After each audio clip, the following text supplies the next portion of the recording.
திருச்சிற்றம்பலம். கதை கேட்க ரெடியா இருக்கோம், காத்துட்டு இருக்கோம். வாங்கம்மா.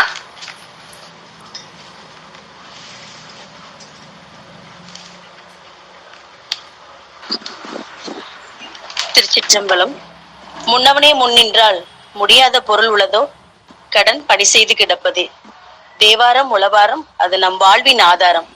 மேன்மைகோள் செய்வ நீதி விளங்குக உலகமெல்லாம். திருச்சிற்றம்பலம்.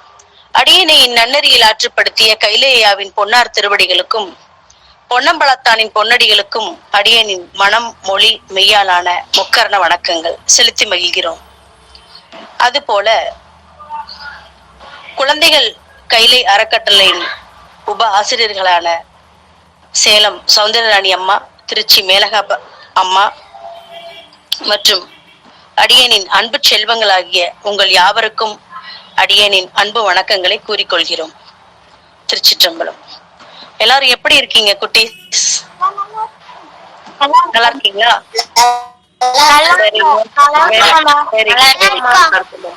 நன்றி அம்மா, நன்றி. ஓகே, இப்ப நம்ம கதை கேட்கலாம். அம்மா ஒவ்வொரு முறையும் கதை கதைன்னு சொன்னாலும் இது எதுவுமே கதை இல்லை. சொல்லியிருக்கேன் இல்லையா, எல்லாமே உண்மை சம்பவம் இல்ல. இன்னையில இருந்து சுமார் 1200 வருஷங்களுக்கு முன்னாடி நடந்த உண்மை சம்பவம். சரியா? நம்ம கடைசியா என்ன சிந்திச்சோங்கிறத அம்மா சொன்னாங்க. தில்லைவாழ் அந்தணர்கள் பத்தி சிந்திச்சோம். தில்லைவாழ் அந்தணர்கள் 63 நாயன்மார்கள்ல வரமாட்டாங்க. அவங்க தொகை அடியார்கள். 63 நாயன்மார்கள் பிளஸ் 9 தொகை அடியார்கள் ஆக 72 பேரும் மொத்தமா இருப்பாங்க. இவங்க தில்லைவாழ் அந்தணர்கள் தொகை அடியார் வரிசையில முதன்மையா இருக்கக்கூடியவங்க. அவங்களதான் நம்ம 2 வாரங்களுக்கு முன்னாடி சிந்திச்சோம். இன்னைக்குதான் முதல்ல 63 நாயன்மார்ல முதல்ல யாரு அப்படிங்கிறத பார்க்க போறோம். 63 நாயன்மார்கள்ல முதல்ல இருக்கிறது யார் தெரியுமா? திருநீலகண்ட நாயனார். ஓகே, அவரை பத்தி தான் நம்ம இன்னைக்கு சிந்திக்க போறோம். இன்னைக்கு இருந்து சுமார் 1200 வருஷங்களுக்கு முன்பாக நடந்துச்சு. சரியா? இன்னைக்கு இருக்கிற நம்ம தில்லையம்பதி என்கிற அந்த சிதம்பரத்துலதான் அவர் குயவர் குலத்துல அவதரிக்கிறார். குயவர்கள்னா தெரியும்ல, இந்த மண்பாண்டெல்லாம் செய்வாங்கல்ல. நம்ம வீட்டுல கூட அம்மா மண்பானை வச்சிருப்பாங்க சமைக்கிறதுக்கு. மண்பானையில தண்ணி எல்லாம் ஊத்தி வைப்பாங்க. பொங்கல் அப்போ மண்பானையில பொங்கல் வைப்போம் இல்லையா, அதெல்லாம் செய்யற ஒரு டீம் இருப்பாங்க இல்லையா, தேர் கால்டு குயவர்கள். நம்ம படிச்சிருக்கோம், இல்லைனாலும் பின்னாடி வரும்போது படிப்பீங்க. ஒவ்வொரு ஸ்டூடெண்ட் படிச்சிருப்பாங்க, ஒவ்வொருத்தவங்க பின்னாடி வரும்போது படிப்பீங்க. மண்பாண்டம் செய்யற அந்த குலத்தொழிலை கொண்டவரா இருந்தாரு நம்ம திருநீலகண்டர். அவரோட அம்மா அப்பா வச்ச பேர் என்ன அது யாருக்குமே தெரியாது. சேக்கிலார் பெருமானும் அதை எழுதல.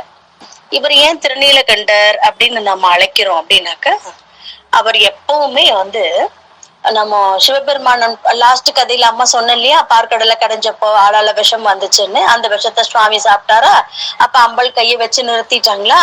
அப்படி அந்த விஷத்தை சாப்பிட்டதுனால அவருக்கு திருநீலகண்டர்னு அந்த திருநாமம் கிடைச்சுச்சா. அப்ப அந்த விஷம் செய்த புண்ணியம் என்ன அப்படின்றாரு இவரு. அந்த விஷம் செய்த புண்ணியம் என்ன? அந்த விஷம் ஏதோ பெரிய புண்ணியம் செய்திருக்க போய் தானே பெருமான் அதை உண்டாரு. அதனால பெருமானுக்கு திருநீலகண்டன் பேரு கிடைச்சதுன்னு இவரு எப்பவுமே திருநீலகண்டம்னு யார பார்த்தாலும் சொல்வாராம்.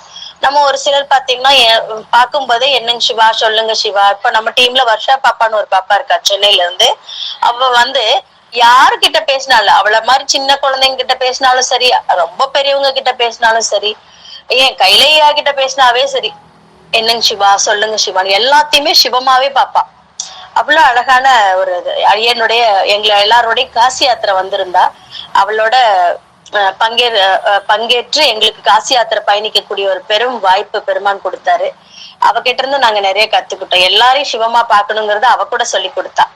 அந்த மாதிரி ஒரு சிலர் அப்படி இருப்பாங்க இல்லையா. அப்படி இவர் என்ன பண்ணுவாராம், திருநீலகண்டம்னு யாரை பார்த்தாலும் சொல்லுவாராம்.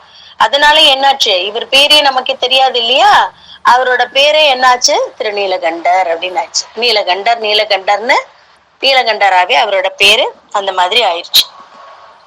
அவருக்கு குலத்தொழில் என்ன சொன்ன, மண்பாண்டம் செய்யறது. என்ன பண்ணுவாரோ, டெய்லி காலையில இருந்துச்சு ஃப்ரெஷ் அப் ஆயிட்டு சுவாமி கும்பிட்டுட்டு அதுக்கப்புறமா ஒரு திருவோடு செய்வாராம்.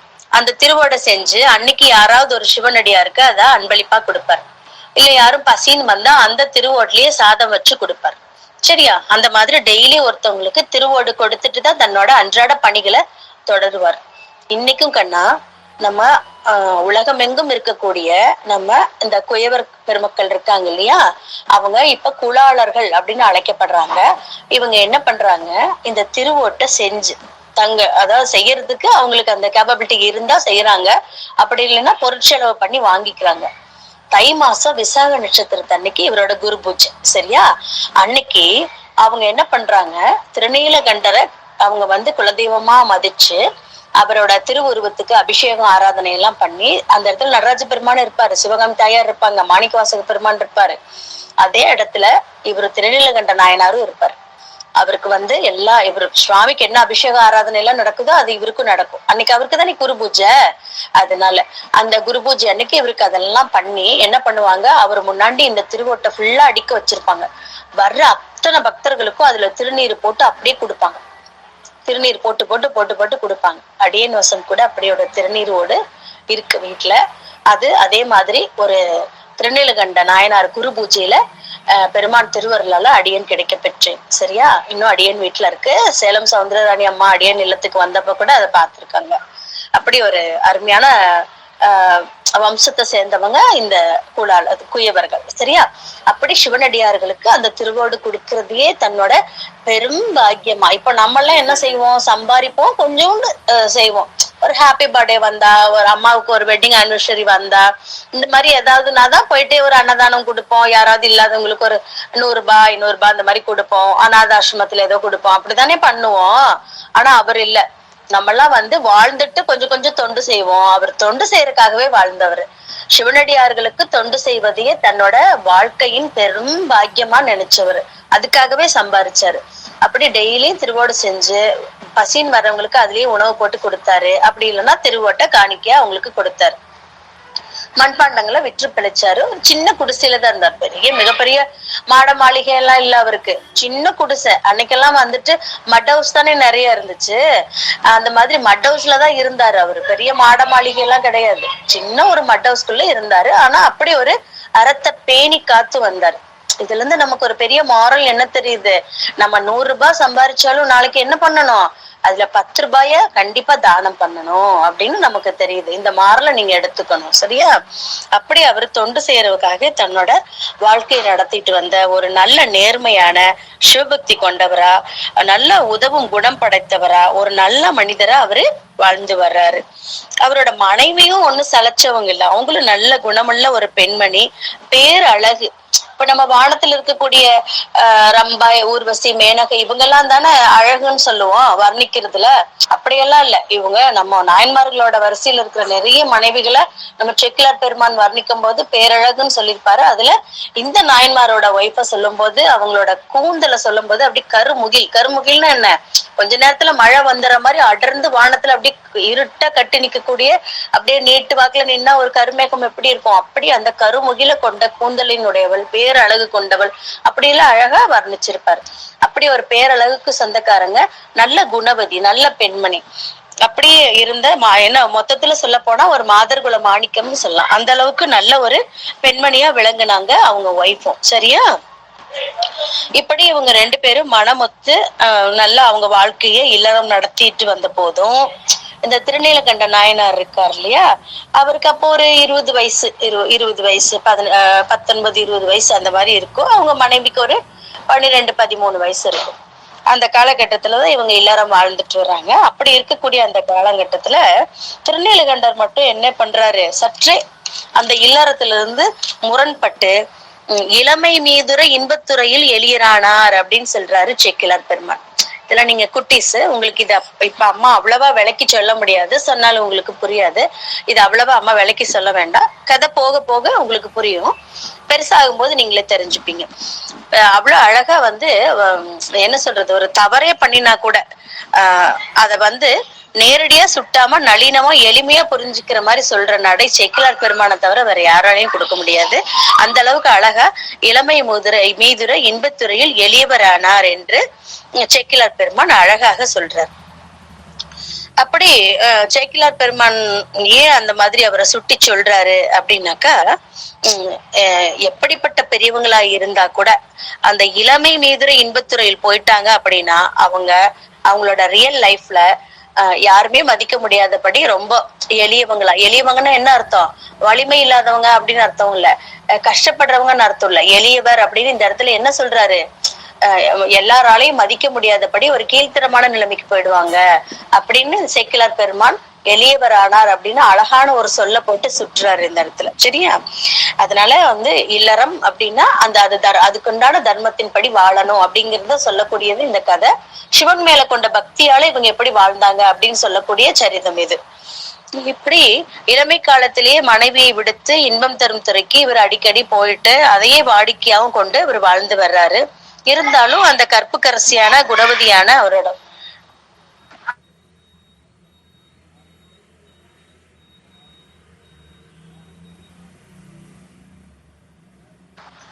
மன்னிக்கணும், ஒரு சின்ன இடையூறிங்க, அதை தவிர்த்துட்டு வந்தேன். இப்படி இளமை காலத்திலேயே மனைவியை விடுத்து இன்பம் தரும் துறைக்கு இவர் அடிக்கடி போயிட்டு வர்றதையே வாடிக்கை வச்சிட்டு இருக்காரு. எனினும் இந்த கற்புக்கரசியான குணவதியான அவரோட மனைவி அதை பொருட்படுத்தாது கணவனுக்கு தேவையான பணிவிடைகளை செய்வது, அவருக்கு தேவையான எல்லாமே செய்யறது. அவரோட ட்ரெஸ் துவைச்சு போடுறது, அவருக்கு சமைச்சு கொடுக்கறது, அவர் அந்த காலத்துல எல்லாம் சூடு தண்ணி குளிப்பாங்க இல்லையா, சூடு தண்ணி அடுப்புல சூடு பண்ணி தர்றது, அதை கொண்டுட்டு போய் பதமா விளாவி வைக்கிறது, அவர் குளிச்சுட்டு வந்து அவருக்கு துவட்டுறதுக்கு துண்டு கொடுக்கறது, சாம்பிராணி எடுத்து வைக்கிறது, பூஜைக்கு தேவையான பொருட்கள் எடுத்து வைக்கிறது, மண்பாண்டம் செய்யறதுக்கு உதவுறது, இப்படி எல்லா கைங்கருங்களையும் இரவு அவர் படுக்கிறதுக்கு முன்னாடி வெத்தலை மடிச்சு கொடுக்கிற வரைக்கும் அத்தனை பணிவிடைகளையும் பார்த்து பார்த்து பார்த்து எல்லாத்தையும் ரொம்ப பவித்திரமா செய்யறாங்க இந்த தர்ம பத்னியான இந்த அம்மா. இப்படி வாழ்ந்துட்டு வர அந்த காலத்துல இவங்க ஒய்ஃபுக்கு தெரியுங்கிறதே அவருக்கு தெரியுமா என்னவோ தெரியாது. ஆனா இந்த மனைவி அதையெல்லாம் பொருட்படுத்தாம ரொம்ப எளிமையா அந்த கணவனுக்கு செய்ய வேண்டிய எல்லாத்தையும் செஞ்சு அப்படி வாழ்ந்துட்டு வர்றாங்க. இப்படி அவர் போறது வர்றதுமா இருக்கிறது திருநீலகண்டரு. இவர் மனைவி எதையும் அலட்டிக்காம கணவனுக்கு தேவையானதெல்லாம் பார்த்து பார்த்து செய்யறது, இப்படியே இருந்தாங்க. அப்படி ஒரு நாள் ஒரு மாலை பொழுது உணவிற்கு பிறகு அவங்க வெத்தலை மடிச்சு கொடுக்கற வரைக்கும் எல்லாமே செய்வாங்க தானே. அந்த மாதிரி வெத்தலை மடிச்சு கொடுத்தப்ப அந்த மனைவியோட கையை இவர் லேசா அப்படி டச் பண்ணிட்டார். உடனே அந்த அம்மாவுக்கு அப்படியே என்ன சொல்றது, தீய வாரி மேல போட்ட மாதிரி இருந்துரு. உடனே ரொம்ப கோபமா எம்மை தீண்டி வீராயின் திருநீலகண்டம் அப்படின்னு சொல்லிட்டு கோபமா சொல்லிடுறாங்க. அப்படி தீண்டி வீராயின் எம்மை திருநீலகண்டம் அப்படின்னு சொல்லிடுறாங்க. அப்படி சொன்ன உடனே அவர் அப்படி பதறி போயிடுறாரு. அப்ப அவர் மனைவி கோபப்பட்டு பேசி அவர் பார்த்ததே இல்லை. அப்படி ஒரு கோபத்தீ கண்கள்ல தெரியற மாதிரி அப்படி அவர் அந்த பெண்மணி பேசுனது இவருக்கு அப்படியே ரொம்ப ஒரு மாதிரி சங்கடத்தை கொடுத்துருது. அப்ப தன்னோட தவற உணர்றாரு. தவற உணர்ந்து என்ன சொல்றாரு, தீண்டி வீராயின் எம்மை அப்படின்னு அந்த பன்மையில ஒரு வார்த்தையை சொன்னாங்கல்ல, எண்ணெய்ன்னு சொல்லல, எம்மை அப்படின்னு சொன்னாங்க இல்லையா. அத சொன்னதுனால என்ன சொல்றாரு, இன்றிலிருந்து உன்னை மட்டும் இல்ல உன்னோட பெண் குலத்தையே நானு மெய்யாலும் மனதாலும் தீண்டுவதில்லை அப்படின்னு சொல்லிடுறாரு. சேக்கிழார் பெருமான் அழகா வரி போட்டிருப்பாரு அந்த இடத்துல. மெய்யாலும், அதாவது என்னோட கரத்தினாலும் மனத்தினாலும், மனசுல கூட நினைக்க மாட்டேன் அப்படின்னு சொல்லுவார். மனசுல நினைச்சா கூட அது ஒரு பெரிய பாவம் ஆயிடும். நம்ம யார பார்த்தாவது நீங்க எல்லாம் குழந்தைங்க யாரையும் அந்த மாதிரி நினைக்க மாட்டீங்க. இருந்தாலும் சொல்றேன், இப்ப உங்களுக்கு பிடிச்ச ஒரு திங்ஸ் உங்க கூட இருக்கிற ஒரு ஃப்ரெண்டு வச்சிட்டு இருக்கா, அது ஆனா உங்க வீட்டுல சொல்லிட்டே இருக்கீங்க, உங்க பேரண்ட் அதை வாங்கி தரலன்னா அவ மட்டும் வச்சிட்டு இருக்கா பாரு, அவ பொருள் எப்படியாவது அது காணாம போகணும், அந்த மாதிரி ஏதாவது மனசுல அப்படி நினைச்சிட்டீங்கன்னா கூட அது எவ்வளவு சீக்கிரம் உங்களை பாதிக்கணுமோ அவ்வளவு சீக்கிரம் பாதிச்சிடும். நம்ம வீட்டுல நம்ம சூழ்நிலையில நம்ம குடும்பத்துக்கு தகுந்த மாதிரி நம்ம அம்மா அப்பானால என்ன பேனா என்ன பென்சில் இந்த மாதிரி வாங்கி தர முடியுதோ அதை வச்சுதான் நம்ம படிச்சுக்கணும், எழுதிக்கணும், எல்லாம் பண்ணிக்கணும். அடுத்த பொருளுக்கு ஆசைப்படவே கூடாது. அப்படி ஆசைப்பட்டா நமக்கு அது ஒரு தீதுல போய் முடிஞ்சிடும். தீதும் நன்றும் பிறர் தர வாரா. சரியா? அதனால அதுல ரொம்ப கவனமா இருக்கணும். அந்த மாதிரி இந்த இடத்துல அவங்க மனைவி அப்படியே கோபத்தீ தெரியற மாதிரி அந்த கண்ணுல எம்மை தீண்டி வீராயின் திருநீலகண்டம் அப்படின்னு சொல்லவும் எம்மை அப்படின்னு அந்த பன்மையில போட்டதுனால உன்னை மட்டும் இல்ல இனிமேல் மனசால கூட எந்த பெண்களையும் நான் நினைக்க மாட்டேன் அப்படின்னு சொல்லி திருநீலகண்டத்தின் மீது ஆணை, நான் நித்தம் தொழும் திருநீலகண்டத்தின் மீது ஆணைன்னு சொல்லி அவரும் சத்தியம் பண்ணிடுறாரு. அவங்களும் என்ன சொன்னாங்க, தீண்டி வீராயின் எம்மை திருநீலகண்டத்தின் மீது ஆணைன்னு சொன்னாங்களா, அதே மாதிரி இவரும் என்ன சொல்லிடுறாரு, உன்னன் மட்டும் இல்ல உன்னோட பெண் குலத்தையே நான் இனிமேல் மனசால கூட நினைக்க மாட்டேன்னு அவரும் சத்தியம் செய்துறார். அவங்க வாழ்ந்தது என்ன, ஒரு சின்ன குடிசை. அந்த குடிசைக்குள்ள இப்படி ரெண்டு பேரும் பெரிய சத்தியத்தை செய்து கொடுத்துட்டு அப்படியே அந்த குடிசையில அப்படியே வாழ்ந்துட்டு வர்றாங்க. காலங்கள் உருண்டோடுது. இது நடந்து எத்தனை, அந்த அம்மாவுக்கு ஒரு 15-16 வயசு, அவருக்கு ஒரு 20 வயசு இருக்கும் போது நடக்குது. சரியா? காலங்கள் உருண்டோடுது. சிவபெருமான் மீது கொண்ட பக்தி, அந்த சத்தியம், அதை காத்து திருநீலகண்டரும் அவரு மனைவியும் அந்த பிறர் அறியாம, அக்கம் பக்கம் இருக்கிற குடிசைக்காரங்களுக்கு கூட தெரியாம, அக்கம் பக்கம் இருக்கிற சொந்தக்காரங்களுக்கு கூட தெரியாம, அக்கம் பக்கம் இருக்கிற பக்கத்து வீட்டுக்காரங்களுக்கு கூட தெரியாம என்ன பண்றாங்க, தங்களுக்குள்ளேயே எல்லாத்தையும் மறைச்சுக்கிட்டு வெளியில சிரிச்சு கணவருக்கு தேவையான செய்ய வேண்டியதெல்லாம் செஞ்சு அவ்வளவு அழகா நீட்டா குடும்பத்தை நடத்திட்டு வர்றாங்க திருநீலகண்டரோட மனைவி. இவரும் அதே மாதிரிதான் மனைவிக்கு செய்து கொடுத்த சத்தியம், அந்த திருநீலகண்டர் மீது செய்து கொடுத்த சத்தியத்தை காத்து குனிஞ்சு தலை நிமிராம தான் எல்லாத்தையும் செய்யறாரு பண்றாரு தவிர மனைவியை கூட அதுக்கப்புறம் அவர் மனசாலையும் நினைக்கல. அப்படி ஒரு அறம் பேணி அந்த சின்ன குடிசைக்குள்ளார ஒரு பக்கம் எல்லாம் மண்பாண்டம் அடுக்கி வச்சிருவாங்களாம், ஒரு பக்கம் சமைப்பாங்களாம். அந்த படுத்துக்கிறதுக்குன்னு கொஞ்சோண்டு சின்ன இடம் தான் இருக்குமா, அதுல கூட அறத்தை பேணி 2 பேரும் வாழ்ந்தாங்க அப்படின்னு சொல்லி அழகா சேக்கிழார் பெருமான் வர்ணிக்கிறார். நம்மளோட பெருமான் என்ன பண்ணாரு, சிவபெருமான் இவங்களோட இந்த அன்பை, இவங்க தன் மீது வச்ச சத்தியத்திற்காக இவங்க வாழ்றத இந்த உலகம் அறியமாறு செய்யணும் அப்படின்னு சொல்லி திருவுள்ளம் கொள்றாரு. சரியா? இவருக்கு எப்பவுமே அதான வேலை, ஏதாவது ஆக்டிவிட்டிஸ், ஏதாவது நமக்கு டாஸ்க் கொடுத்துட்டே இருப்பாரு இல்லையா? அது மாதிரி இவருக்கு திருநீலகண்டருக்கும் ஒரு டாஸ்க் ஸ்டார்ட் பண்ணிடுறாரு. வர்றாரு அங்கிருந்து, கைலாயத்துல இருந்து கிளம்பி ஒரு சிவ யோகி மாதிரி தன்னை உருமாத்திக்கிட்டு வர்றாரு. ஒரு சிவனடியார், சிவயோகினா ஒரு சிவனடியார் மாதிரி தன்னை உருமாத்திக்கிட்டு வர்றாரு. அப்படி வந்து அவரோட அந்த குடிசை முன்னாடி அப்படி மெல்ல நடந்து வர்றாரு. இவர் உட்கார்ந்து மண்பாண்டம் செஞ்சுட்டு இருக்காரு. யாரு? நம்ம திருநீலகண்ட நாயனார் மண்பாண்டம் செய்து கொண்டிருக்கிறார். எதிரே வந்த ஒரு சிவரூபமாக ஒருத்தர் வர்றத பாக்குறாரு. உடனே இவருக்குதான் வந்து சிவனடியார்கள்னா ரொம்ப பிடிக்கும்ல, ஏற்கனவே சொன்னேன் இல்லையா அம்மா, டெய்லியும் அவர் என்ன பண்ணுவாரு, ஒரு திருவோடு செய்வாரு, அது ஏதாவது ஒரு சிவனடியாருக்கு பரிசா கொடுத்துட்டுதான் அன்றைய பொழுது அவர் தொடங்குவாரு. இல்ல அந்த சிவனடியார் பசிக்குதுன்னு சொன்னா அதே திருவோட்டுல அவருக்கு உணவு விட்டுட்டு தான் அவர் சாப்பிடுவாரு. இந்த மாதிரிதானே அவர் வாழ்ந்துட்டு வந்தாரு. எதிர்த்த மாதிரி ஒரு சிவனடியாரை பார்க்கவும் இவருக்கு ரொம்ப சந்தோஷம். எழுந்து போய் அவரோட திருவடியை வணங்கி ஒய்ஃபையும் கூப்பிட்டு 2 பேரும் பாத பூஜை பண்ணி தான் வீட்டுக்குள்ள கூட்டிட்டு போய் உட்கார வச்சு, இந்த எழினின் குடிசைக்கு நீங்க வந்தது எனக்கு ரொம்ப சந்தோஷம், நீங்க என்ன சாப்பிடுறீங்க, நாங்க உங்களுக்கு என்ன செய்யணும், என்ன வேலையா நீங்க எங்க ஊருக்கு வந்திருக்கீங்க அப்படின்னு சொல்லி கேக்குறாங்க. இன்னைக்கெல்லாம் பாரு, வாசல்ல வந்து நின்று பசின்னு யாராவது கேட்டா கூட நம்ம அம்மா எல்லாம் என்ன பண்ணுவா, போ போ சாப்பாடெல்லாம் தீந்துச்சு அப்படின்னு சொல்லிடுவாங்க இல்லையா? இன்னும் சொல்ல போனா நிறைய வீட்டுல மீதுறதே இல்ல. அப்படியே மீதுனால என்ன பண்ணுவான், ஒரு 35,000-40,000 போட்டு ஒரு டப்பா வாங்கி வச்சிருக்கோமே ஃப்ரிட்ஜுங்கிற பேர்ல, அதுல டேட் வைஸா போட்டு எடுத்து வச்சு மறுநாள் நம்மளே சாப்பிடுவோமே தவிர வேற யாருக்கும் கொடுக்கறது இல்ல இல்லையா? ஆனா அந்த காலகட்டத்துல அப்படி இல்லை. அதிதி தேவோ பவ அப்படின்னு வாழ்ந்தாங்க. அடுத்தவங்களுக்கு உணவு கொடுக்காம ஒரு வேளை உணவு சாப்பிட்டது இல்ல. அப்படியே சாப்பிட்டா கூட என்ன பண்ணுவாங்க, யாராவது வருவாங்கன்னு ஒரு வேளை உணவை எடுத்து வைப்பாங்க. அம்மாக்கு கூட ஞாபகம் இருக்கு, என்னோட அம்மாச்சி எங்க ஊரு கோயம்புத்தூருக்கு பக்கத்துல, எங்க அம்மாவோட சொந்த ஊரு. அங்க கிராமத்துல கடைசி பஸ் வந்துட்டு 10:15 வரும், 10D அந்த பஸ் பேரு. அப்ப நான் உங்களை மாதிரி குட்டிஸா இருப்பேன், பரீட்சை லீவுக்கு ஊருக்கு போயிருப்பேன். அப்போ என்னோட மாமி கேட்பாங்க, என் தாய் மாமா ஒய்ஃப், என் மாமி கேட்பாங்க, அம்மா சாப்பாட்டுல தண்ணி விட்டுலட்டுமா அப்படின்னு கேட்பாங்க. அதுக்கு எங்க அம்மாச்சி கேட்பாங்க, 10:30 மணி பஸ் போயிருச்சா அப்படின்னு கேட்பாங்க. ஏன் அப்படின்னா அந்த 10:30 மணி பஸ்ல கூட வெளியூர்ல இருந்து யாராவது வந்தா எங்க வீட்டை கடந்துதான் போகணும், என் அம்மாச்சி வீட்டை கடந்துதான் போகணும். ஊர்ல முகப்புலயே இருக்கும், பஸ் விட்டு இறங்கணும்னா முகப்புலயே இருக்கும், கடந்துதான் போகணும். அப்படி அந்த திண்ணை வச்சிருப்பாங்க, திண்ணை வச்ச வீடு. அப்படி உட்காந்து போறப்ப என்னையா சாப்பிட்டியா, எங்கிருந்து வர அப்படின்னு கேட்டுட்டு, சரி ஊருக்குள்ள அவங்க போறதுக்குள்ள நாளி ஆயிடும், பசிக்கும் இல்லையா? அவங்க வீட்டுல சாப்பாடு இருக்குமோ இருக்காதோ தெரியாது. ஆனா நம்ம அம்மாச்சி என்ன பண்ணுவாங்க, அந்த சாப்பாட்டை போட்டு குழம்பு ரசம் ஏதாவது இருந்தா அதை ஊத்தி சாப்பிட வைப்பாங்க. அந்த மாதிரி ஒரு அறம் பேணி வாழ்ந்த மண்ணுதான் நம்மளோட மண்ணு. சரியா? தண்ணி, சாப்பாட்டுல தண்ணி ஊத்துறதுக்கு முன்னாடி கூட அந்த கடைசி பஸ் போயிடுச்சான்னு கேட்டுட்டு தான் தண்ணி ஊத்துவாங்க. அப்படிதான் நம்ம எல்லாம் வாழ்ந்தோம். அந்த மாதிரி என்ன பண்றாரு இந்த திருநீலகண்ட நாயனாரோ, அவரை கூப்பிட்டு உட்கார வச்சு உபசரணை பண்ணி சாப்பிட சொல்லி, அதுக்கப்புறம் உங்களுக்கு வேண்டுவதாயி நாங்க என்ன செய்யணும், உங்களுக்கு என்ன காரணமா நீங்க இந்த ஊருக்கு வந்திருக்கீங்க அப்படின்னு கேக்குறாரு.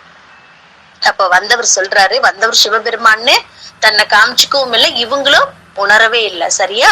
அப்ப வந்தவர் சொல்றாரு, என்கிட்ட ஒரு விலை உயர்ந்த ஒரு பொருள் இருக்கு, அத நான் இன்னும் ரொம்ப தூரம் பிரயாணிச்சு போகணும், அதை எடுத்துட்டு போக முடியாது, அதனால ஒரு சேஃப்டிக்காக நான் உங்ககிட்ட கொடுத்துட்டு போறேன், கொஞ்ச காலம் கழிச்சு நான் திரும்ப அதை வாங்கிக்கிறேன், நீங்க அதை பத்திரமா வச்சிருக்க முடியுமா அப்படின்னு கேக்குறாரு. அது என்னோட பாக்கியம், கொடுங்க ஐயா, நான் வச்சிருக்கேன்னு சொல்றாரு. அவரு தன்னோட பையில இருந்து தன்னோட இடுப்புல ஒரு பை மாதிரி கட்டி வச்சிருக்காரு, அந்த மூட்டையில இருந்து பிரிச்சு துணியில சுத்தின ஒரு திருவோட்டை எடுத்து கொடுக்குறாரு. இவரு கொஞ்சம் அப்படியே சிரிச்ச மாதிரி, சிவசிவா இதுவா, இதுதான் அடியன் டெய்லி செய்யறேனே, நூற்றுக்கணக்குல அடியன் கிட்ட இருக்கே, உங்களுக்கு வேணா வேண்டதை எடுத்துக்கோங்க அப்படின்னு சொல்றாரு.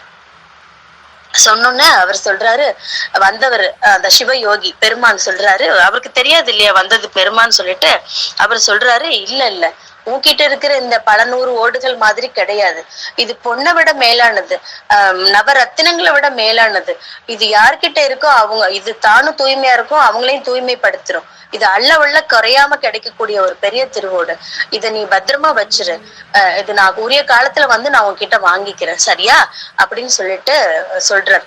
அவர் கையில இருந்து வாங்கி தான் வீட்டுல, அன்னைக்கெல்லாம் என்ன நம்ம மாதிரி காட்டேஜ் பீரோவா இருந்துச்சா இல்ல உடன் பீரோவா இருந்தா, அதெல்லாம் ஒண்ணும் இல்லைல்ல, ஏதாவது ஒரு பனை ஓலையில ஒரு பேழை வச்சிருந்திருப்பாங்க, இந்த மாதிரி ஏதாவது இருந்திருக்கும், இல்ல மரப்பெட்டி ஏதாவது வச்சிருந்திருப்பாங்க, அதுல கொண்டுட்டு போய் நல்லா துணியில சுத்தி அவர் பத்திரமா வச்சுட்டு வெளியில அந்த சிவனடியார வாசல் வரைக்கும் போய் அவரும் அவரோட ஒய்ஃபும் 2 பேரும் சேர்ந்து போய் சென்ட் ஆஃப் பண்ணிட்டு வீட்டுக்குள்ள வந்துடுறாங்க.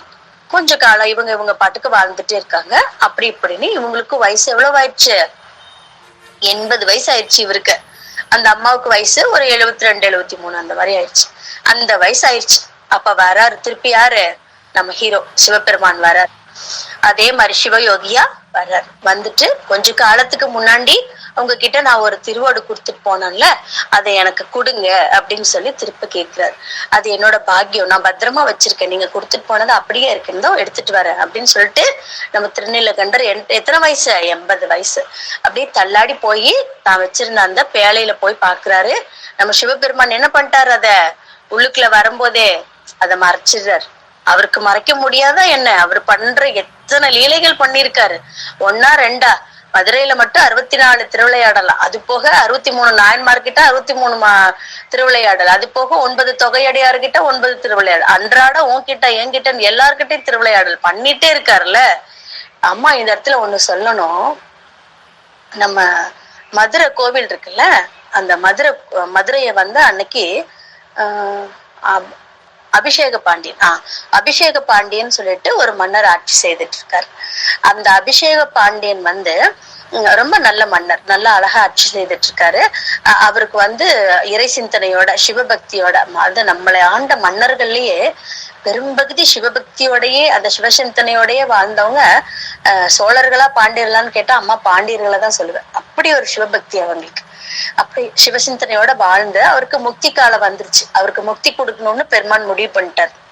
அவர்கிட்டையும் தன்னோட லீலை காமிக்கிறதுக்காக கிளம்பிடுறாரு. கிளம்பி என்ன பண்றாரு, இங்க எப்படி திருநீலகண்டர் கிட்ட ஒரு சிவயோகிய வந்தாரோ அதே மாதிரி அங்கேயும் தன்னை ஒரு சிவயோகிய மாத்திட்டு நேரா அரண்மனைக்கு போல எங்க போறாரு, மதுரை மீனாட்சி அம்மன் கோயில்ல போய் உட்காந்துடுறாரு.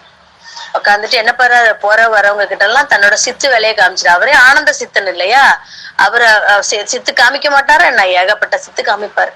யாராவது வயசானவங்க போனா அவரை கூப்பிட்டு குமரனா மாத்திடுறாரு, வாலிபனா யங்ஸ்டரா மாத்திடுறாரு. ஒரு 75 வயசு தாத்தான்னு வச்சுக்கேன், அவரை 18 19 வயசா மாத்திடுறது. ஒரு பாட்டி போறான்னு வச்சுக்கேன், அந்த பாட்டியை எங்க மாத்திடுறது. தாத்தாவும் பாட்டியும் சேர்ந்து போனா அவங்க 2 பேர்த்தையும் எங்க ஆக்கிடுறது. ஊனமுற்றவங்க யாராவது போனாங்கன்னா அவங்கள அந்த அதுல இருந்து நீக்கி நல்ல நார்மலா நம்மள மாதிரி ஆக்கிடுறது. கண்ணு தெரியாதவங்க போனா அவங்களுக்கு கண்ணு தெரிய வச்சிடுறது. ஊமை யாராவது போனா அவங்கள பேச வச்சிடுறது. இந்த மாதிரி நிறைய மிராக்கள் எல்லாம் பண்ணிட்டு இருந்தேன். ஒரு நாள் 2 நாள் 3 நாள் நிறைய நாள் ஆயிப்போச்சு. மன்னருக்கு அதுக்கு இது போயிருது. யாரு அது நம்ம ஊர்ல கொஞ்சம் இது மாதிரி பண்ணிட்டு இருக்கிறதுன்னு சொல்லிட்டு மன்னரே நேரடியா கிளம்பி வந்துடுறாரு. வந்தோன்ன, யாரு நீங்க, சித்தர் மாதிரி இருக்கீங்களே, எங்க இருந்து வந்தீங்க, எந்த ஊர்ல இருந்து வந்தீங்க, இந்த ஊர்ல ஏன் இதெல்லாம் பண்ணிட்டு இருக்கீங்க, உங்களுக்கு வேண்டியது என்ன அப்படின்னு கேட்டதுக்கு நம்ம பெருமான் சொல்றாரு. அவருக்கும் தெரியல, அந்த மன்னருக்கும் வந்திருக்கிறது சிவபெருமான்னு தெரியல.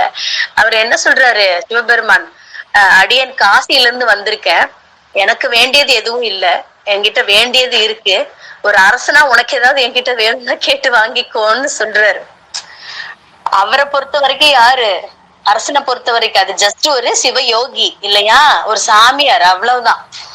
இவர் என்ன நினைச்சுக்கிறாரு, இந்த சாமியாருக்கு பாரு எவ்வளவு ஆணவம்னு சொல்லிட்டு, இந்த நாட்டு ஆள்ற அரசன் நானு, சாமியோட திருவருளால நமக்கு எல்லாம் கிடைச்சிருக்கு, போதும் போதுங்கிற அளவுக்கு இவ்வளவு சித்து வேலை பண்ணிட்டியே, ஏதாவது வேணும்னா வாங்கிட்டு போயான்னு சொன்னா, காசில இருந்து வர என்கிட்ட எல்லாம் இருக்கு, உனக்கு ஏதாவது வேணும்னா வாங்கிக்கன்னு சொல்றானே அப்படின்னு நினைச்சு கோவிச்சுட்டு என்ன பண்றாரு, அந்த இடத்துல இன்னைக்கு போனால் பார்க்கலாம், சுவாமி சன்னதி இருக்கு இல்லையா, சொக்கநாதர் சன்னதி, சொக்கநாதர் சன்னதிக்கு இடப்புறமா இந்திர விமானத்தை தூக்கியபடி ஒரு யானை இருக்கும். இந்திர விமானத்தை தூக்கியபடி ஒரு யானை இருக்கும். அந்த யானைய பக்கத்துல ஒருத்தர் கரும்பு கட்டு வச்சுட்டு நிக்கிறாரு. மன்னர் ஏத்த மாதிரி, இந்த சிவயோகிக்கு ஏத்த மாதிரி நின்னு பேசிட்டு இருக்காரு. வேகமா அந்த ஆள் கையில இருக்கிற கரும்பு கட்டை வாங்கி நம்ம சிவயோகி, சிவபெருமான்னு தெரியாம சிவயோகி கிட்ட கொடுத்து, அத அந்த இந்திர விமானத்தை தூக்கிட்டு இருக்குல்ல அந்த யானை, அந்த யானையை இந்த கரும்பு திங்க வச்சிருப்பாக்கலாம் அப்படின்னு சொல்லி கேலி பண்றாரு. வந்திருக்கு வேற நம்ம ஹீரோ சிவபெருமான், அவர்னால முடியாத சித்து வேலையா என்ன, இவர் என்ன பண்றாரு, அந்த யானைய ஜஸ்ட் ஒரு பார்வைதான் பாக்குறாரு. அந்த கல்யாணம் என்ன பண்ணுது, தன்னோட ராஜ நட பீடு நடை போட்டு பிளிரிட்டு அப்படி பிளிரிட்டு வருது. அது வந்து அழகா கரும்பை வாங்கி கருக்கு முறுக்குன்னு கடிச்சு சாப்பிட்டுட்டு அப்படி சைட்ல திரும்பி மன்னரை ஒரு லுக் விடுது. நல்ல பெரிய சைஸ் முத்து மாலை. ஏன்னா பாண்டியர்கள் என்ன முத்து குளிச்சவங்க இல்லையா, பெரிய பெரிய முத்துக்கள் கடல்ல இருந்து எடுத்து மாலையா கோர்த்து போட்டிருப்பாங்க. தன்னோட வெற்றியின் அடையாளமா பெரிய பெரிய முத்து மாலை போட்டிருப்பாங்க. இது அப்படியே தும்பி கையால லபக்குன்னு அவர் கழுத்துல இருக்கிற முத்து மாலையை பிடுங்கி அதையும் பபுக்குன்னு சாப்பிட ஆரம்பிச்சிருச்சு. இத பார்த்தோம்னா இதுவும் இந்த சித்தனோட வேலையை நினைச்சிட்டு மன்னர் கூட நின்ன இந்த காவலாளிகள் என்ன பண்றாங்க, நம்ம சித்தரை, நம்ம ஹீரோவை தாக்குறதுக்காக போறாங்க. நம்ம ஹீரோ ஜஸ்ட் அவங்களையும் சிரிச்ச மாதிரி ஒரு பார்வை பார்த்தாரு பாரு, இவங்க எல்லாம் கல் சிலையாயிட்டாங்க. கல் சிலையா இருந்த யானை கரும்பு சாப்பிடுது. அரசரோட இந்த காவலாளிகள் எல்லாம் என்னன்னாங்க, கல்லாயிட்டாங்க. அரசு அப்படி நடுங்கி பயந்து போய், சாட்சாத் அந்த சிவபெருமான் தான் வந்திருக்காரு, இத உணராம நான் இவ்வளவு நேரம் அப்படியே என்னென்னவோ என்னோட அதிகாரத்தின் பேர்ல அப்படியே ஏதோ பண்ணிட்டனே அப்படின்னு சொல்லி நெடுஞ்சான் கடையா விழுந்து, சுவாமி என்னை மன்னிச்சிருங்க, வந்திருக்கிறது நீங்கன்னு தெரியாம நான் ஏதோ பண்ணிட்டேன்னு மன்னிப்பு கேட்க, கரும்பு தின்ன யானை போய் கல்யாணையாயி அப்படின்னு இருந்துச்சா. கல்லா இருந்த காவலாளிகள் எல்லாம் உயிர் பெற்று எழுந்தாங்களாம். இன்னைக்கு போனாலும் மதுரை கோயில்ல இந்த திருவிளையாடலை எழுதி போட்டிருப்பாங்க, நீங்க பாக்கலாம். 64 திருவிளையாடல்ல இது ஒரு திருவிளையாடல். இப்ப அம்மா சொன்னது அதை நீங்க படிக்க முடியும் கண்டிப்பா, சரியா. இந்த யானை ஒண்ணு இந்திர விமானத்தை தூக்கிட்டு நின்னுச்சுன்னு சொன்னோம்ல, அது ஒரு குட்டி கதை. இதையும் கேட்டுட்டு இந்த திருநீலகண்டர் கதைக்கு போயிடலாமா. நம்ம மதுரை கோயில்ல இருக்கிற அந்த விமானம் இருக்கு இல்லையா, நம்ம தமிழ்நாட்டுல 2 விமானம் விண்ணிலி விமானம். ஒண்ணு திருவேலிமிழலை விமானம், விண்ணிலி விமானம். அது மகாவிஷ்ணு சிவபெருமான் தன்னோட சுதர்சன சக்கரத்தை மீட்டு கொடுத்ததுனால அவர் சுயம்பு மூர்த்தியா அந்த இடத்துல நடுக்காட்டுல திருவேலிமிழலையில அமர்ந்திருக்காருன்னு சொல்லிட்டு வானத்துல இருந்து விமானம் கொண்டுட்டு வச்ச விமானம் தான் விண்ணிலி விமானம்னு சொல்லிட்டு இன்றைக்கு அழைக்கப்படுது, திருவேலிமிழலையில இருக்கு. அதே மாதிரி இந்திரன் தன்னோட சாபம் நீங்கிறதுக்காக பூஜை பண்ணினாரு இங்க மதுரை மீனாட்சி அம்மன் கோயில்ல. அவரு கொண்டுட்டு வச்ச கோபுரம் தான் நாம கூட மதுரை மீனாட்சி அம்மன் கோயிலுக்கு போனீங்கன்னா பாப்பீங்க. அங்க சுவாமி கும்பிட்டுட்டு மதுரை மீனாட்சி அம்மனை கும்பிட்டுட்டு வெளியில வந்தா ஒரு ஸ்டெப் அபவுட் மாதிரி இருக்கும், அது மேல ஏறி நின்று எல்லாரும் அந்த உச்சியில இருக்கிற கோபுரத்தை பாப்பாங்க. கவனிச்சிருப்பீங்களான்னு தெரியல. அடுத்த முறை மதுரை கோயிலுக்கு போனா பாருங்க, அந்த விமானம் இந்திரன் கொண்டு வச்ச விமானம். ஓகே, தங்க கோபுரத்தினால இருக்கும் அந்த விமானம், இந்திரன் கொண்டு வச்ச விமானம். அதை தாங்கி வந்தது அந்த ஐராவத யானை. அத அந்த இடத்துல ஸ்டாச்சுவா இருக்கிற மாதிரி இது பண்ணிருப்பாங்க. அந்த யானைக்குதான் நம்ம பெருமான் உயிர் கொடுக்க சொல்லி அந்த மன்னர் சொல்றார். அந்த இந்திர விமானத்தை தூக்கிட்டு இருக்குல்ல, அந்த யானைக்கு நீ உயிர் கொடுத்து அதை கரும்பு சாப்பிட வைப்பாக்கலாம் அப்படின்னு சொல்றார். அதான் அந்த இந்திர விமானத்தை அந்த யானை தூக்கிட்டு இருந்த கதை, சரியா.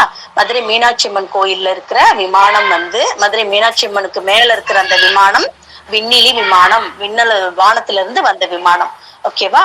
அதான் அந்த யானை அதை தூக்கிட்டு நிக்கிற மாதிரி ஸ்டாச்சு இன்றளவும் இருக்கு. அது சுவாமி சன்னதிக்கு இடப்புறம் இருக்கு அந்த யானை. ஓகே, விமானம் மதுரை மீனாட்சி அம்மன் கோயில்ல மீனாட்சி அம்மனோட விமானம் மேல இருக்கு, சரியா. இன்னைக்கு போனாலும் பார்க்கலாம், எப்பாவது போய் பார்த்துட்டு வந்துட்டு அடுத்தடுத்த தடவை நம்ம பேசும்போது யாராவது சொல்லுங்க, ஓகேவா. இல்ல வீட்டுல இருக்கிற பெரியவங்க கிட்ட கூட கேளுங்க, அம்மா சொன்னது கரெக்டா, சரியா. கிராஸ் செக் பண்ணணும். நான் சொல்லிட்டேங்கிறதுக்காக அப்படியே நம்பிடக்கூடாது. அம்மா கரெக்டா தான் சொல்லியிருக்கேன்னா நீங்க சொல்லணும். உங்க அறிவுல நின்று நீங்க யோசிக்கணும். ஓகேவா?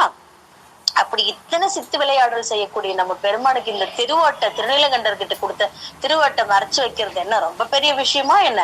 சூப்பரா உள்ள வரத்துக்கு முன்னாடி அதை என்ன பண்றாரு, தன்னோட மாயையால மறைச்சு வச்சிடுறாரு. இவரு பாவம் வயசு வேற 80 ஆயிடுச்சா, போய் தேடுறாரு, அங்க தேடுறாரு, இங்க தேடுறாரு, எங்கேயும் இல்ல. அந்த குட்டி குடிசை அதுக்குள்ள எவ்வளவு சாமான் இருக்க முடியும்? மண்பாண்டங்களையெல்லாம் நகர்த்தி வச்சுட்டு பாக்குறாங்க. அவங்க மனைவி வந்து தேடுறாங்க, கெடுக்கவே இல்லை.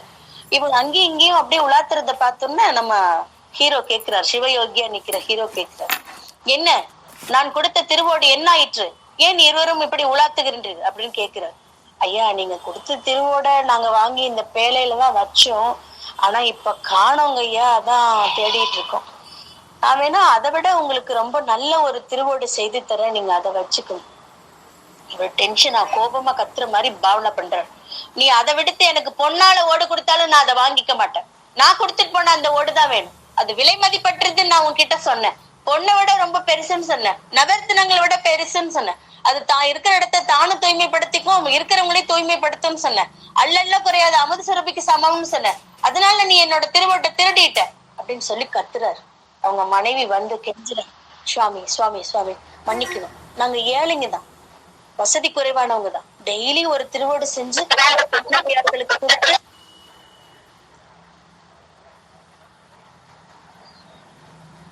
டெய்லி ஒரு திருவோடு செஞ்சு வர சுண்ணடியார்களுக்கு கொடுத்து அதுல மனசு நிறைவா வாழ்ந்தவங்க தான். மண்பாண்டம் செஞ்சு வியாபாரம் பண்றவங்க தான். ரொம்ப எளிமையா குடும்பம் நடத்துறவங்க தான். ஆனா நாங்க திருட மாட்டோம். என் கணவர் திருடன் இல்ல, திருட வேண்டிய அவசியம் எங்களுக்கு இல்ல. நாங்க அப்படி செய்ய மாட்டோம். சுவாமி மேல ரொம்ப நாங்க பக்தியா இருக்கிறவங்க, சிவனடியார்கள் நாங்க போற்றி வணங்குறவங்க. அதனால நாங்க கண்டிப்பா திருட மாட்டோம், நீங்க நம்பணும் அப்படின்னு சொல்றேன்.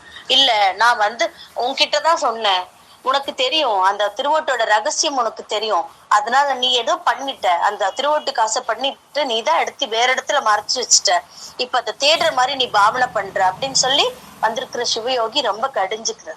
இல்ல சுவாமி, கண்டிப்பா நாங்க திருடல. சரி, நீ திருடாட்டி பரவாயில்ல, நீ திருடல அப்படிங்கிறது உண்மை அப்படின்னாக்கா நீ எனக்கு சத்தியம் செய்து கொடு. கண்டிப்பா சுவாமி, உடனே சத்தியம் செய்யறேன்னு சொல்றாரு திருநீலகண்டர்.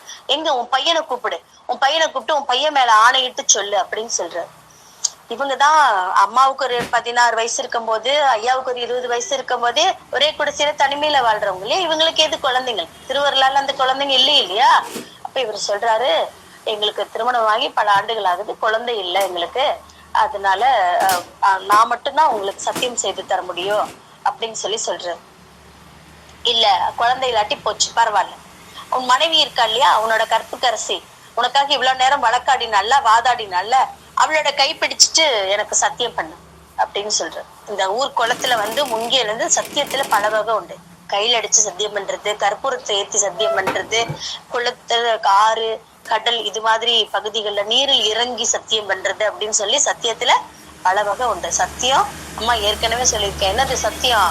நம்ம சாமி மாதிரி, அம்மா அப்பா மாதிரி, அதை யாரும் எப்பயும் மிஸ்யூஸ் பண்ணவே கூடாது. திருநீலகண்டருக்கு வந்தது பாரு, தவிர்க்க முடியாத ஒரு பொழுது, அப்படி வந்தா மட்டும்தான் சத்தியம் பண்ணுமே தவிர அதர்வைஸ் சத்தியம் செய்யக்கூடாது.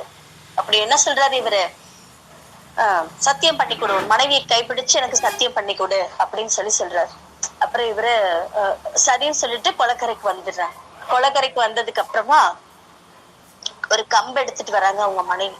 ஒரு பக்கம் முனைய இவரும், ஒரு பக்கம் முனைய அவர் மனைவியும் பிடிச்சிட்டு இவர் உடனே கூப்பிடுறாரு. சிவயோகியா இருக்கிற நம்ம ஹீரோ பெருமான் கூப்பிடுறாரு. என்னது என்னது என்னது, நான் என்ன சொன்னேன்? உன் மனைவியோட கையை பிடிச்சிட்டு தானே குளத்துல இறங்கி சத்தியம் பண்ண சொன்ன, என்ன செய்யற நீ அப்படின்னு சொல்லி திருப்பவும் விரட்டுறாரு. இல்ல இல்ல சுவாமி, என்னால அப்படி என்னோட மனைவி கையை பிடிச்சு சத்தியம் பண்ண முடியாது. அவள் உன் மனைவி தானே? ஆமாம், அவள் என் மனைவி தான். இவன் உன் கணவன் தானே? ஆம், என் கணவன் தான். இருந்தாலும் நாங்க 2 பேரும் கை பிடிச்சிட்டு சத்தியம் பண்ண முடியாது. என்ன பிதட்டுறீங்க மறுபடியும் 2 பேரும்? அப்போ எங்கேயோ என்னோட பொருளை மறைச்சு வச்சுட்டு வேணுக்குன்னே நீங்க இப்படி வந்து பாவனையா நாடகம் ஆடிட்டு இருக்கீங்களா? வந்த சிவயோகியான நம்ம பெருமான் திருப்பவும் டென்ஷன் ஆகுற மாதிரி நடிக்கிறார். உடனே என்ன பண்றாங்க அவங்க, இல்ல சுவாமி, இப்படி எங்களுக்குள்ள ஒரு சத்தியம் செய்திருக்கோம், திருநீலகண்டர் மேல ஒருத்தர் வந்து தொட்டுக்க மாட்டோம்னு சொல்லி சத்தியம் பண்ணிருக்கோம், அந்த சத்தியத்தை மீற முடியாது, அதுக்காக தான் அப்படின்னு சொல்லிட்டு அன்னைக்குதான் என்ன செய்ய சொல்றாங்க, தனக்குள்ள நடந்தத சொல்றாங்க. சொல்லிட்டு அதுக்காக தான் நாங்க வந்துட்டு இந்த மாதிரி செஞ்சோம்னு சொல்றோம். அப்ப இந்த பஞ்சாயத்துக்கு இவர் என்ன பண்றாரு, வந்த சுபயோகி இந்த ஊர்லயே பஞ்சாயத்துன்னு பண்ணக்கூடியது தில்லைவாழ் அந்தணர்கள் தான், நான் உங்களை அவங்க கிட்ட கூட்டிட்டு போறேன், அவங்க பஞ்சாயத்து பண்ணட்டும்னு சொல்லிட்டு இவங்க என்ன பண்ணாங்க, குச்சியை பிடிச்சிட்டு குளத்துல இறங்குறேன்னு சொன்னப்பவே 2 பேர்த்தையும் கொண்டுட்டு போய் தில்லைவாழ் அந்தணர்கள் கிட்ட நிக்க வச்சுட்டாரு. தில்லைவாழ் அந்தணர்கள் கேக்குறாங்க, திருநீலகண்டர் திருடி இருக்கிறதுக்கு வாய்ப்பே இல்லை, அவரை எங்களுக்கு பலகாலம் தெரியும். ஊர்க்காரங்களும் சொல்றாங்க திருநீலகண்டர் திருடவே மாட்டாரு, அவர் மனைவி சொல்றது உண்மைதான், அவருக்கு திருடக்கூடிய வாய்ப்பே கிடையாது, அவர் திருடவே மாட்டாருன்னு சொல்றாங்க. அவர் திருட மாட்டாருன்னு தில்லைவாழ் அந்தணர்களான நீங்களே சொன்னீங்க அப்படின்னா நான் கேட்கிற மாதிரி ஒரு சத்தியம் பண்ண சொல்லுங்க அப்படின்னு சொல்லி சிவயோகியான நம்ம பெருமான் கேட்கிறார். அப்ப சரி, ஆமா அவர் சத்தியம் தானே கேட்கிறாரு, அதை செய்து கொடுக்கறதுல என்ன தாமதம், திருநீலகண்டரே நீங்க சத்தியம் செய்து கொடுங்கன்னு தில்லைவாழ் அந்தணர்களும் சொல்றாங்க.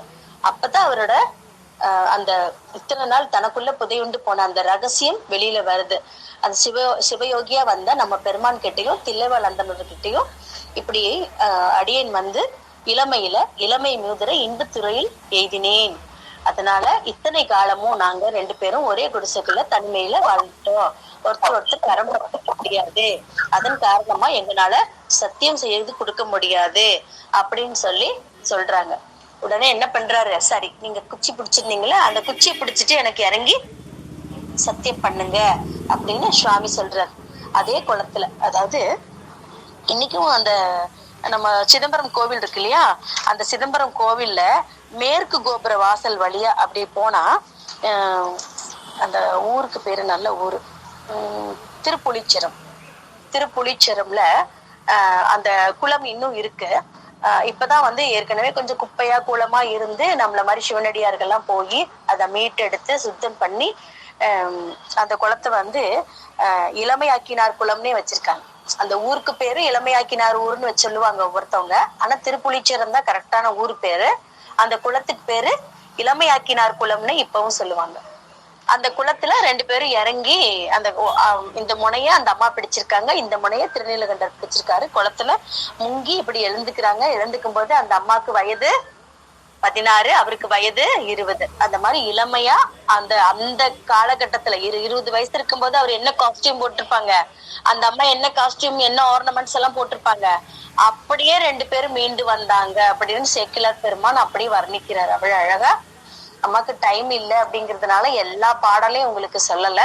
அந்த இளமை மீதுர இன்பத்துறையில் எய்தினார் அப்படின்னு அந்த ஒரு வரியை மட்டும் சொல்லியிருக்கேன். நிறைய பாடல்கள், சுவையான பாடல்கள், திருநீலகண்டரோட இந்த பதிகத்துல வரக்கூடிய எல்லா பாடலுமே நல்லா இருக்கும். ஆனா இப்ப உங்களால புரிஞ்சுக்க முடியாது, காலம் சூழலும் வர்றப்ப நீங்களே அதை புரிஞ்சுட்டு இருப்பீங்க.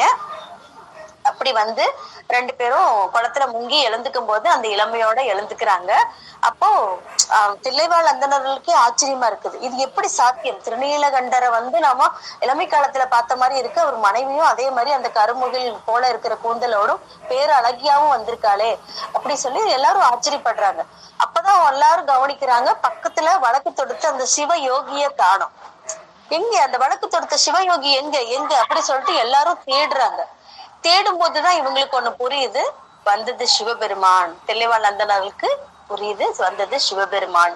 அப்ப வான வீதியில சிவபெருமான் இடவ வாகனத்துல நம்ம பெருமாட்டியோட காட்சி கொடுத்து, நீங்க வந்து இளமை காலத்துல வாழாம இந்த மாதிரி ஒரு துன்பத்துக்கு ஆளாதனால இப்ப உங்களுக்கு பக்குவ நிலை வந்துருச்சு, உங்களுக்கு முக்தி கொடுக்க வேண்டி அடியன் வந்து திருவுள்ளம் கொண்டேன், இது மாதிரி உங்களுக்கு வந்து ஒரு திருவிளையாடலை நிகழ்த்தி உங்களை வந்து முக்திக்கு அழைச்சிட்டு போகணுங்கிறதுக்காக நான் பண்ணினேன். இன்னும் எவ்வளவு காலம் நீங்க இந்த பூமியில வாழணுமோ வாழலாம், வாழ்ந்துட்டு இதே இளமையோடையே என்னுடைய திருவடிக்கு நீங்க வந்து சேரலாம் அப்படின்னு சொல்லி பெருமான் அவங்களுக்கு வந்து ரொம்ப ஒரு என்ன சொல்லி இது மாதிரி ஒரு கிஃப்ட் இருக்க முடியுமா என்ன? எல்லாம் அம்மா அப்பா கிட்ட பாட்டி தாத்தா கிட்ட போய் கேளுங்க, சுவாமி வந்து உன்னை சின்னதாக்கிடுறேன்னு சொன்னா என்ன சொல்லுவேன், அப்படி உன் அப்பாவே சேர்ந்து சின்னதாக்கிட்டு 2 பேரும் மறுபடியும் சின்னதா இருக்கும் அப்படின்னு சொல்லுவாங்க இல்லையா? உங்க பாட்டி தாத்தாட்ட போய் கேளுங்க, 16 வயசு சுவாமி வந்து திரும்ப கொடுக்குறாரா, ஓகே அப்ப உன் தாத்தா என்ன 2 பேர்த்தையும் சேர்த்து எங்களை சின்னதாக்க சொல்லு அப்படிதான் சொல்லுவாங்க இல்லையா? அப்படி இளமையா இருக்கிறதுனா எல்லாருக்கும் ரொம்ப பிடிக்கும். அந்த மாதிரி இவங்க என்ன பண்றாங்க, அந்த இளமைய திருப்பியும் கிடைச்சு சுவாமியோட திருப்பாதத்துக்கு 2 பேர் போய் சேர்றாங்க. அந்த திருநாள் தான் தை மாசம் விசாக நட்சத்திரமா நம்ம குரு பூஜை நாள் அப்படின்னு சொல்லிட்டு திருநீலகண்ட நாயனாருக்கு கொண்டாடுறோம். இப்ப இதுல இருந்து நமக்கு 2-3 அறம் தெரியுது. என்ன இல்லறம் அப்படின்னா அந்த இல்லறத்தை நல்லறமா பேணி காக்கணும், அது ஒரு அறம் தெரியுது. ஏற்கனவே சொன்ன மாதிரி தேவையில்லாம சத்தியம் செய்யக்கூடாது, பொய் சொல்லக்கூடாது, நம்ம கூட இருக்கிறவங்களுக்கு நம்பிக்கை துரோகம் பண்ணக்கூடாது.